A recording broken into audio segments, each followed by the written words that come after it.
మీనరాశి వారికి ఈ వారం మిశ్రమమైనటువంటి ఫలితాలు గోచరిస్తూ ఉన్నాయి. ప్రస్తుతానికి ఈ రాశి వారికి పంచమంలో ఉండేటువంటి బుధుడు యోగిస్తున్నారు. వక్రించినటువంటి శనేశ్వరుడు జన్మరాశిలో ఉన్నారు.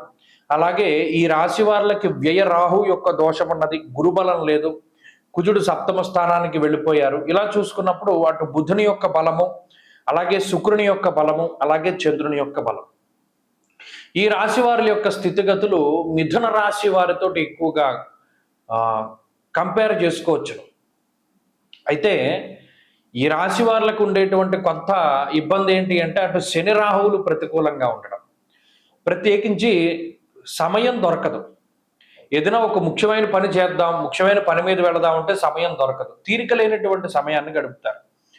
వ్యాయామం చేయలేకపోతారు. అటు శరీరం బరువు పెరుగుతూ ఉంటుంది. కుటుంబంతో సమయాన్ని వెచ్చించలేకపోతారు. ఎంతసేపు పని ఒత్తిడి ఉంటుంది. పోనీ పని ఒత్తిడి ఉంది అని బాధపడాలి అనుకుంటే పని లేకపోతే మళ్ళా ఉండలేనటువంటి స్థితి, ఉద్యోగం పోతుందేమో అనేటువంటి భయం ఉంటుంది. ఇలా ప్రతిరోజు దినదినగండ నూరేళ్ల ఆయుష్ లాగా ప్రతిరోజు భయపడుతూ ఉంటారు, కానీ దాటగలుగుతూ ఉంటారు. ప్రతి సమస్యని దాటుతారు, కానీ దాటే ముందు మాత్రం భయం వేస్తూ ఉంటుంది. ఇది ఒక్కటే మీనరాశి వారి దగ్గర ఉండేటువంటి స్థితి. ఎవ్వరి సహకారం ఉండదు. ఎవ్వరూ కూడా సహాయం చేసేటువంటి పరిస్థితులు ఉండవు.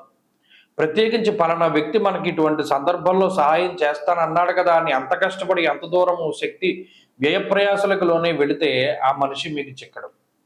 ఇలా ఎవరిని నమ్ముకోకండి. మీనరాశి వారి యొక్క గ్రహస్థితి కొంతకాలం పాటు స్టేబుల్గానే ఉంటుంది.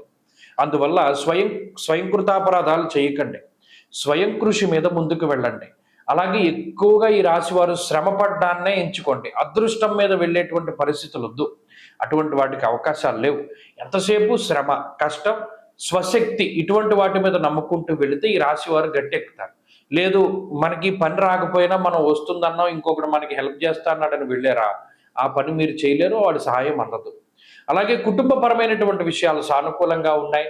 సంతాన సంబంధమైనటువంటి విషయాలు బాగున్నాయి. అలాగే కుటుంబంలో జరిగేటువంటి ముఖ్యమైనటువంటి ఫంక్షన్స్, వాటి విషయాలు అవి బాగున్నాయి. మరీ ముఖ్యంగా శుభ కార్యక్రమాలకు సంబంధించినటువంటి విషయాలు చాలా బాగున్నాయి.